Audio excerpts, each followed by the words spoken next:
Hello, everyone. So, today's topic is one that I've had in mind for a while, but it's needed a lot of research because, frankly, it's not something that happens very often. In Transformers, we're kind of used to seeing the bad guy become a good guy. We've seen that a lot, whether it is Skyfire in the original cartoon, Dinobot in Beast Wars, all the way to Megatron himself in Earthspark. There's just something fascinating about a villain that becomes a hero. Well, what about the opposites? It's actually pretty rare in Transformers when you have an Autobot or Maximal or any heroic character decide that they want to become the villain. And there are a lot of reasons why they end up making that shift. In the case of Optimus Prime here, there are a few depictions of Nemesis Prime that we touched on in the past where, yes, there is a level of corruption through Unicron or his dark self coming through and winning out for whatever reason, where Optimus Prime does fall to his own corruption. But there's lots of reasons for this to happen, and it's happened to a great many Transformers, so let's just go through a list of them, at least the ones that are most prominent, starting with Armada Wheeljack, which is probably the prominent Autobot turned Decepticon. This is a case of a young Autobot looking up to Hotshot, who then felt betrayal and abandonment when he got trapped under burning rubble, when Hotshot was not allowed to return for him, but Megatron did, and thus swung his loyalty. Even when he made amends with Hotshot and found out exactly why Hotshot could not return to save him, he still kept his loyalty to Megatron, then Galvatron, being the one who saved his life in the first place. So it's potentially a complex character to happen. Unfortunately, it happens during Armada, which really wasn't interested in telling complex stories outside of Starscream. But yeah, abandonment from those that you trusted is a pretty good way of turning someone to the dark side, and that's happened a lot in fiction. And it's not even the first time, it's the first time, but not the only time it happened in Transformers. We got the same thing in Cyberverse with Wildwheel, though his is a little bit more understandable. So, in Wildwheel's case, his was essentially an escape pod that fell to Earth, and basically he waited millions of years, stuck there, unable to get out, unable to get free, and no one ever came for him. The Wild West motif that he takes on comes from the fact that somewhere in the 1800s he did manage to get free, joining up with a bunch of human cowboys and outlaws in order to get by until he could get off the planet himself. And he just kind of kept that gunslinger persona ever since. Now, his is another one where I can understand this a little bit more. Like, they legitimately just forgot about him. Maybe they didn't know, or, okay, it's fine. There's a justifiable reason why they never came back. But stories where, you were expecting rescue and never did are going to embitter just about anyone. It's hard to keep your faith in your friends, colleagues, leaders, whatever, when you feel completely abandoned by them. So I understand. And in the case of Wildwheel, that's millions of years. Dude waited a long time for pickup and never got it. So I absolutely understand where Wildwheel's coming from. A little bit more so than even Wheeljack, even though I feel like both of those are legitimate. Sometimes the reasons for going bad aren't necessarily because you yourself are bad. Let's take Strika and Obsidian, for instance.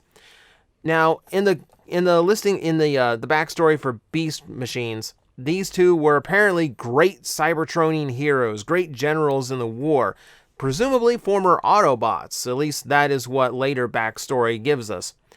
In the context of the show, however, their loyalty lied not with Megatron, but with the planet Cybertron itself. Whatever forces they deemed as threatening the planet, that's who they deemed their villain and their enemy was, and they would side with anyone who was against that villain.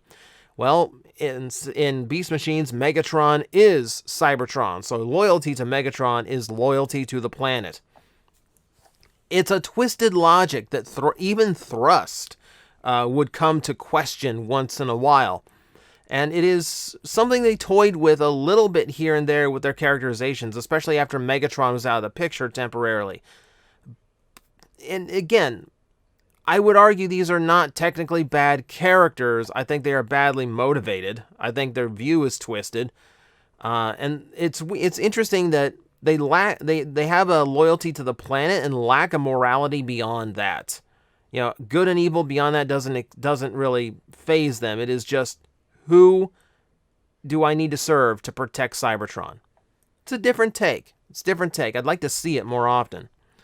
Sometimes it is memory shenanigans. We saw that in Transformers Prime. When Optimus released the energy in the Matrix, it also wiped his own memory all the way back to the point where he got it, meaning he thought he was Orion Pax, and he thought Megatron was still his friend. So, Megatron took advantage and coerced him into the Decepticons temporarily. This really doesn't seem to apply. I throw this one in because I have to, just for the sake of I'd get questioned if I left it out. But this kind of thing I don't really see the same way. There's nothing in him that is corrupted. There's nothing in him that is being choosing to become a Decepticon.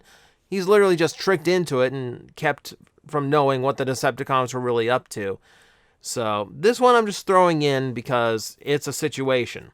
But there's a better example that has to go far more obscure.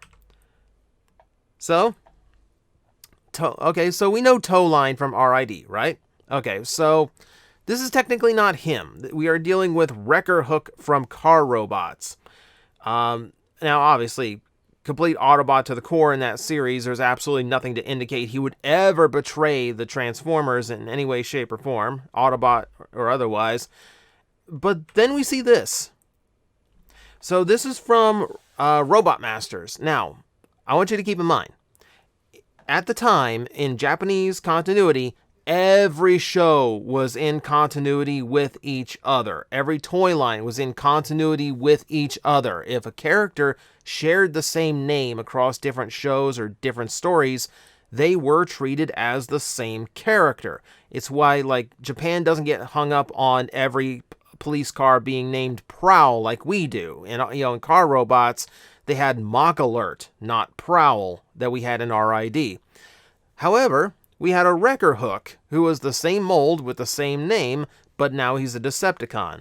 The later storyline explanation is that sometime after the battle with the Destrongers, Wrecker Hook did lose his memory through one way or another and eventually sided with the Decepticons, hoping to regain the memory he lost. His technical skills and his battle prowess are still the same, but without his memory, he loses whatever influence he had, whether it is words of inspiration from Optimus Prime, friends he had on the Autobot side. Whatever reason for joining the Autobots there was is gone. And now, something in his nature, apart from all memory or influence, decided, I need to be with the Decepticons. That can tell a fascinating story. That can actually have a lot of merit to it. It's a shame that things like this are generally kept to things like Ask Vector Prime, where we're just kind of putting continuity gaffes in order and trying to find some kind of explanation for all of them, including Wrecker Hook here. It does lead to an interesting scenario, though. It's fascinating. I had no idea that this was treated as the same character until I started doing research for this video. So, interesting to me. Makes me want to see him more often. This is a surprise. So, thanks to the weirdness that is American Transformer continuity and how we kind of bop around and do whatever we want, we actually do have an Autobot version of the Combaticons, to the point where they're not even named Combatitrons or anything like Combatibots. They're still just the Combaticons. So, these are a group of fresh from the Academy characters joining the Elite Guard, with Onslaught becoming a field commander and leading several missions against the Decepticons. This wasn't like an overnight shift. This wasn't a last minute. This wasn't like a oh, fooled you, we're actually Decepticons all along. Nothing like that. In this continuity, in the Wings continuity, the Combaticons were genuinely Autobots for a while. What changes is they have the familiar ego of the Combaticons, which means once they get in front of Deathsaurus and his silver tongue, he starts swooning them over to his side, and eventually, yes, they do turn on the Autobots. But it does actually lend a little bit of credit. So in the G1 continuity, they're just rogue Decepticons, that were apparently too violent or too out of control to actually fall in line with Megatron, so they were imprisoned. Now, if they were imprisoned or if they were rogue Decepticons because they used to be Autobots, that actually lends a little bit of credit to that old backstory. I kind of like when they do that. So it's probably likely not the intentional side of it, but I like how it kind of falls in line. Here's another one that I didn't know about until I started researching this video. Do you know Metro Titan used to be an Autobot? This is very barely glanced upon, and the implications to it are kind of vague. So he's treated as a Decepticon for the entirety of the character's history outside of his origin, where he is a construct of the Autobots.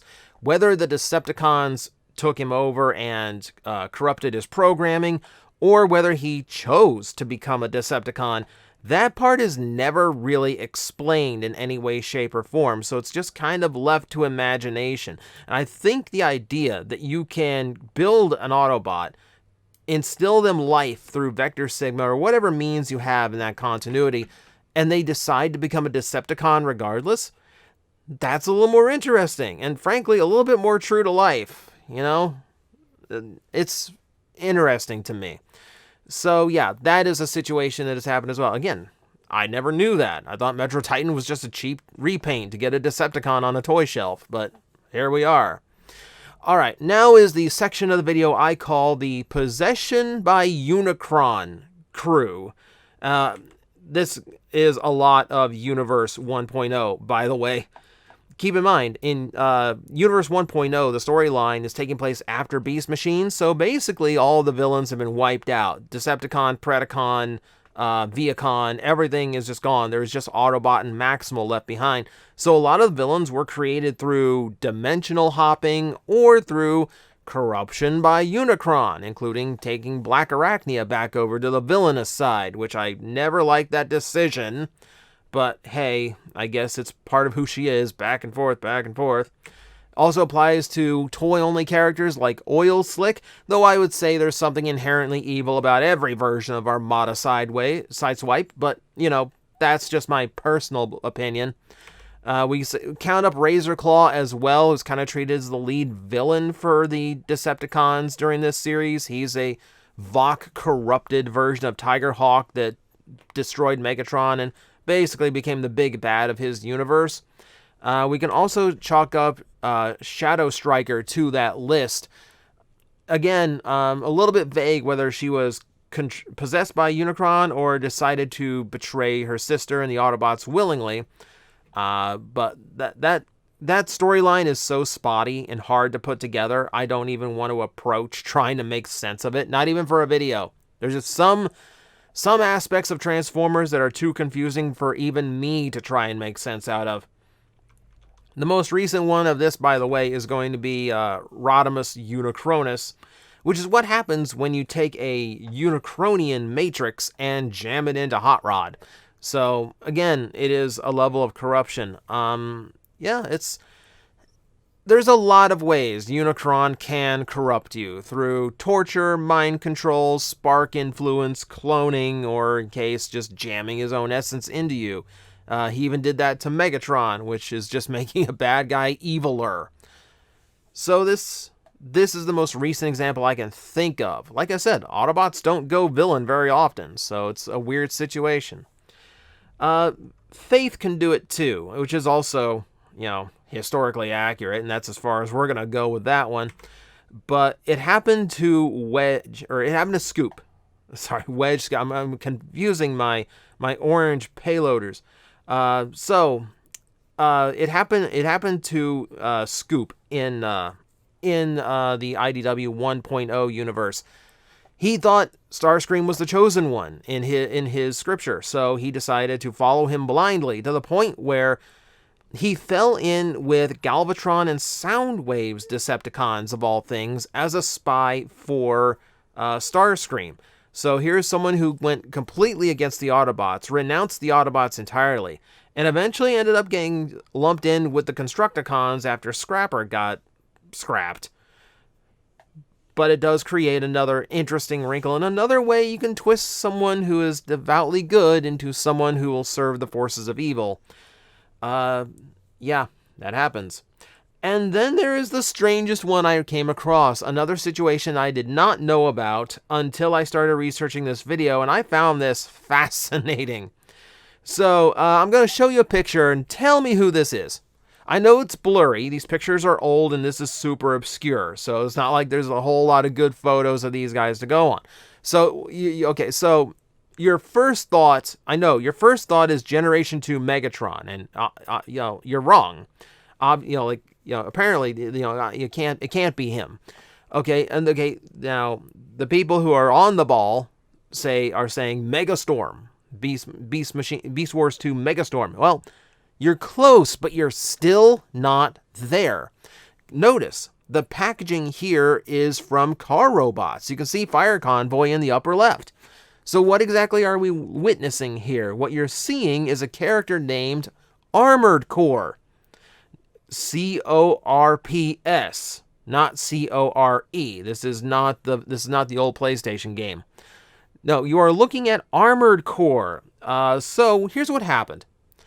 Apparently, Sonicon, the company that was releasing Transformers in South Korea during the early 2000s and the Beast Wars era, apparently they decided that there just wasn't enough bad guys going around during Car Robots. Hey, America decided the same thing, and we bulked out the entire line here in America with repaints from other generations. And they decided to do exactly the same thing. Except instead of coming up with new characters and new paint jobs, they just reissued toys from Beast Wars 2 in brand new packaging. The problem is the packaging is all the Cybertron design, not the Destron design, making all of them accidental Autobots. Even though in the fiction they all still have their, and in the toy, they all still have their Predacon symbols. So you see here Armored Core, and that leads us into the Scout Force, which is Scout Slinger, Scout Slasher, Scout Jet, and Scout Launcher. We all have, if we're going to release these four, they're always going to have the same name convention, I assume. And then we have these two, Stealth Saber and Victory Bomber. Complete reissues of what was going to be the G2 Starscream and Megatron 2-pack that never got released. Got released as Starscream and BB in Beast Wars 2. Now they're Stealth Saber and Victory Bomber, which combines into Stealth Bomber, by the way. So, not the most original names across the board. And yeah, this was another one of those situations where Ask Vector Prime had to step in and go, no. They're all former Autobots that got sick of how things were being run, so they joined up with Gigatron. That's the long and short of it. Weird, isn't it? It's weird. Like, it's fascinating to me that Sonicon identified the same problem with Car Robots that Hasbro did. The fact that there just aren't enough villains to go around.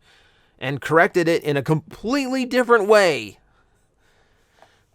But that is going to be our list for the day. Like I said, it's a rare occurrence. Though there's probably a few I'm leaving out. I'm trying to leave out things like Dinobot temporarily deciding to be a Predacon again. There's little situations like that. But we don't have to get into like nuances and small ones. I think this is a fair list here. So, is there any I missed? I'm genuinely curious this time. I say that a lot. I really mean it this time. If there is a Autobot turned Decepticon or a Maximal turned Predacon that I've completely overlooked here, because it is an interesting and very rare situation. And it's one that I kind of wish we do more often because it can make a fascinating character. So let me know in the comments below, and I hope you learned something today. I learned things just researching the video, so I hope you did too. Until next time. Guys, I am facing the most powerful enemy any YouTuber can face, the algorithm, and I need your help to defeat him. Hit the like button, hit the subscribe button, hit the notification bell, and leave a comment. Every time you do, we attack that algorithm and we drive it back until it can no longer defeat this channel. Thank you very much.